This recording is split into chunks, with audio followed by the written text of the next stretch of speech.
బంగ్లాదేశ్లో హిందువుల మీద జరుగుతున్నటువంటి దాడులు నరమేధమేనని, ఆ నరమేధాన్ని ప్రశ్నించిన వారు అసలు భారతీయులేనా అంటూ విజయసాయిరెడ్డి సంచలనమైనటువంటి వ్యాఖ్యలు చేశారు. ఆ వ్యాఖ్యల వెనక ఆయన ఉద్దేశం ఏంటనేది ఒకసారి మనం పూర్తి స్థాయిలో విశ్లేషణ చేసుకుందాం. ప్రస్తుతం మనతో పాటున్నారు ప్రముఖ సినీ రాజకీయ విశ్లేషకులు, ప్రముఖ సీనియర్ జర్నలిస్ట్ దుర్గా వడ్లమాని గారు. వారితో మాట్లాడదాం. మేడం నమస్తే అండి. నమస్తే అండి. బంగ్లాదేశ్లో హిందువుల మీద జరుగుతున్నటువంటి దాడులు నరమేధమేనని, ఆ నరమేధాన్ని ఖండించిన వారు అసలు భారతీయులేనా అంటూ విజయసాయిరెడ్డి చేసినటువంటి పోస్ట్ ఇప్పుడు సామాజిక మాధ్యమాల్లో చక్కర్లు కొడుతూ ఉంది. దీని మీద మీ విశ్లేషణ ఏంటి మేడం? మీకు లజ్జ నవల గుర్తుందా? తస్లీమా నస్రీన్ రాశారు. అంటే బంగ్లాదేశ్లో హిందువుల మీద అప్పట్లో జరిగిన దాడుల మీద రాస్తే ఆవిడ్ని దేశ బహిష్కరణ చేశారు.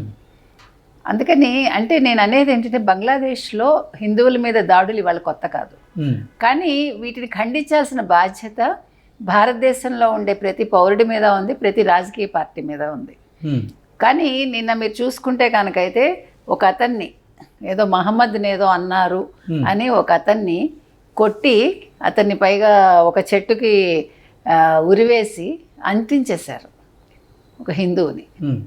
వాళ్ళ కుటుంబం ఎంత బతిమాలుతున్నా, ఎంత క్షమించమని అడుగుతున్నా వినకుండా. అంటే నేను అనేది ఏంటంటే, అంటే అక్కడ అసలు మాట్లాడే స్వేచ్ఛ లేదా బంగ్లాదేశ్లో హిందువులకి? ఒకటి. రెండోది, నిన్న ఒక మహిళని కూడా రేప్ చేసి కిరాతకంగా చేశారు, ఒక హిందూ మహిళనని. అంటే ఒక అమ్మాయి, అది కూడా జరిగింది. ఇంకా చాలా జరుగుతుంది. అంటే మనకు తెలియనివి చాలా ఉన్నాయి కూడా. దీని మీద ఇవాళ విజయసాయిరెడ్డి ట్విట్టర్ వేదికగా సో ఆయన ఏమంటున్నారంటే, అసలు దీన్ని ఖండించిన వాళ్ళు భారతీయులేనా, ఈ నరమేధం గురించి ఒక ఖండన తెలపని వాళ్ళకి అసలు భారతదేశంలో ఉండే నైతిక హక్కు ఉందా? ఇలాంటి వాళ్ళని మనమే భారతదేశం నుంచి అంటే దేశ బహిష్కరణ చేయాలి అని ఇవాళ విజయసాయిరెడ్డి మాట్లాడారు. దాన్ని మనం కూడా సమర్థించవచ్చు. ఎందుకంటే భారతదేశంలో ఉంటూ, మీకు మొన్న మీరు చూసారో లేదో, భార్య భర్తతో దెబ్బలాడి భార్యాభర్తలకు గొడవ జరిగితే అమ్మాయి బురఖా వేసుకోవడం అంటే మొహంకి హిజాబ్ వేసుకోకుండా వెళ్ళిపోయిందని ఆమెను మళ్ళీ ఇంటికి పిలిపించి చంపేశాడు అతను, కత్తితో పొడిచి చంపేస్తే పిల్లలు చూశారని పిల్లల్ని చంపేశాడు. మరి ఇలాంటి వాటిని ఎలా సమర్థిస్తారు? ఒకవేళ వాళ్ళు ఏంటి ఏమనాలి, స్త్రీవాదులైనా లేదు కమ్యూనిస్టులైనా మరొకళ్ళైనా అంటే ఇలాంటి వాటి మీద ఎవడు మాట్లాడు. ముఖ్యంగా హిందువుల మీద దాడులు జరిగితే ఎవడు మాట్లాడు. ఎంతసేపు తాళి వేసుకోమన్నారు, లేకపోతే బొట్టు పెట్టుకోమన్నారు, లేకపోతే బట్టలు పూర్తిగా వేసుకోమన్నారు. ఇక్కడ స్వేచ్ఛ లేదు, మనిషికి బతికే స్వేచ్ఛ లేదా? ఇది నా స్వేచ్ఛ, నేను చిన్న బట్టలు వేసుకుని తిరుగుతాను.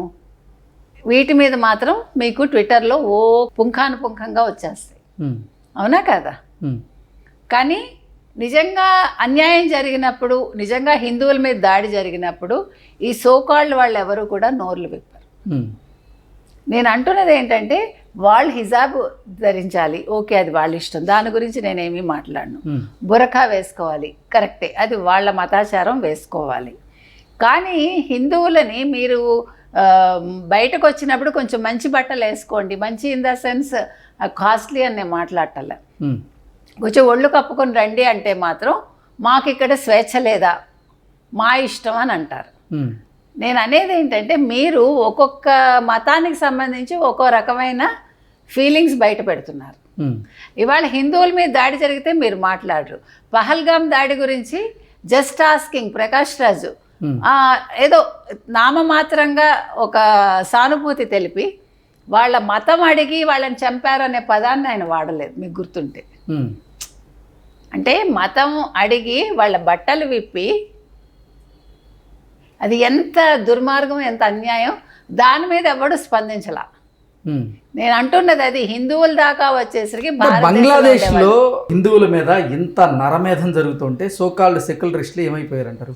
ఏమైపోరు, వాళ్ళు నోరు విప్పరు. అదే చెప్తున్నా, ఈ సెక్యులరిస్టులు వీళ్ళు అంటే ముస్లిమ్స్కి ఏదైనా జరిగితే మాట్లాడతారు. ఇక్కడ ముస్లిమ్స్కి ఏంటి, వాళ్ళు మైనార్టీలు, వాళ్ళకి సరిగా వాళ్ళని చూసుకోవట్లేదు, వాళ్ళకి అన్యాయం జరిగిపోతుంది.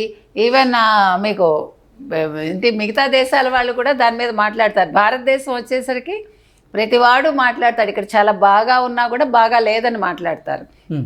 ఇవాళ బంగ్లాదేశ్లో హిందువుల మీద జరుగుతున్న దాడుల మీద మాత్రం ఇంతవరకు ఎవరు స్పందించాల.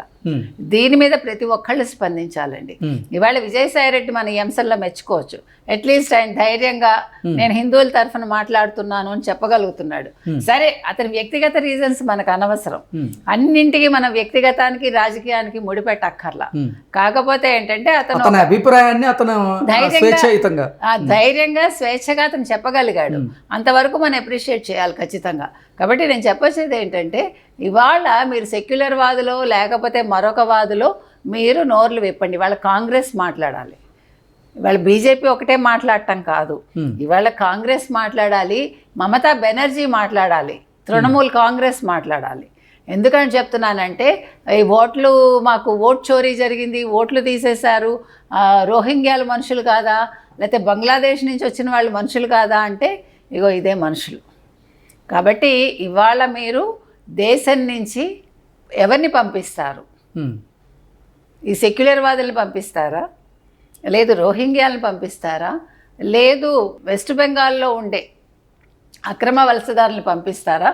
ఆలోచించుకోండి. ఎందుకంటే రేపొద్దున మనం ఏమైపోతామో, ఒక్కొక్కళ్ళు 10 మంది పిల్లల్ని కండమే ఒక టార్గెట్గా పెట్టుకుని భారతదేశంలో నివసిస్తూ ఉంటే, మనం కష్టపడి ట్యాక్సులు కట్టి మన ట్యాక్స్ ఎక్కడికి పోతుంది, ఎవరికి వెళ్తుంది, సంక్షేమ పథకాల కింద ఎవరికి వెళ్తుంది, అది కూడా ఆలోచించాలి. ఇవన్నీ కూడా ఇంటర్లింక్డ్. ఇప్పుడు ఏ సందర్భంలో విజయసాయి రెడ్డి బంగ్లాదేశ్లో హిందువుల మీద జరుగుతున్నటువంటి దాడుల మీద వ్యాఖ్యలు చేశారంటారు మేడం? అదే ఇప్పుడు నిన్న జరిగింది కదా, ఒక అతన్ని ఉరి తీశారు, అంటే ఉరి తీయటువంటి కాల్ చేశారు, మహమ్మద్ మీద ఏదో కమెంట్ చేశాడని. తర్వాత ఒక మహిళని రేప్ చేశారు. ఇవాళ హిందువుల మీద దాడులు జరుగుతున్నాయి, ఇంకా మనకు తెలియని విషయాలు చాలా జరుగుతున్నాయి అక్కడ. మరి వాళ్ళకి రక్షణ లేదు కదా, ఎవరిస్తారు, ఎవరు రక్షణ కల్పిస్తారు? కాబట్టి ఇవాళ నేను హిందువుని అని చెప్పుకోవడానికి భయపడే స్థితికి బంగ్లాదేశ్లో ఉండే హిందువులు వచ్చారంటే, మరి దీని మీద మానవ హక్కుల ఉల్లంఘన కిందకి వస్తుంది కదా ఇది. ఇవన్నీ కూడా చాలా వాటితో ముడిపడి ఉంటాయి. ఇవాళ అందరూ కూడా స్పందించాలండి. ముఖ్యంగా భారతదేశంలో ఉండే కాంగ్రెస్ నాయకులు, సామాజికవేత్తలు కానీ లేకపోతే సెక్యులరిస్టులు కానీ ఈ అంశం మీద ఎందుకు మాట్లాడారు? వాళ్ళు మాట్లాడరండి. వాళ్ళు మాట్లాడితే ఇంకేముంది, వాళ్ళు మేధావి వర్గాలన్నీ మాట్లాడవు. ఇప్పుడు వాళ్ళకేం బాధ లేదు, అర్థమైందా మీకు? కాబట్టి నేను చెప్పొచ్చేది ఏంటంటే, ఇవాళ విజయసాయి రెడ్డి చెప్పినట్టు వీళ్ళందరినీ దేశద్రోహులు అంటారా, వీళ్ళని దేశం విడిచి వెళ్ళిపోమని చెప్తారా అనేది ఆలోచించాలి. ప్రజలు కూడా దీని మీద రియాక్ట్ అవ్వాలి. Okay madam, thank you so much.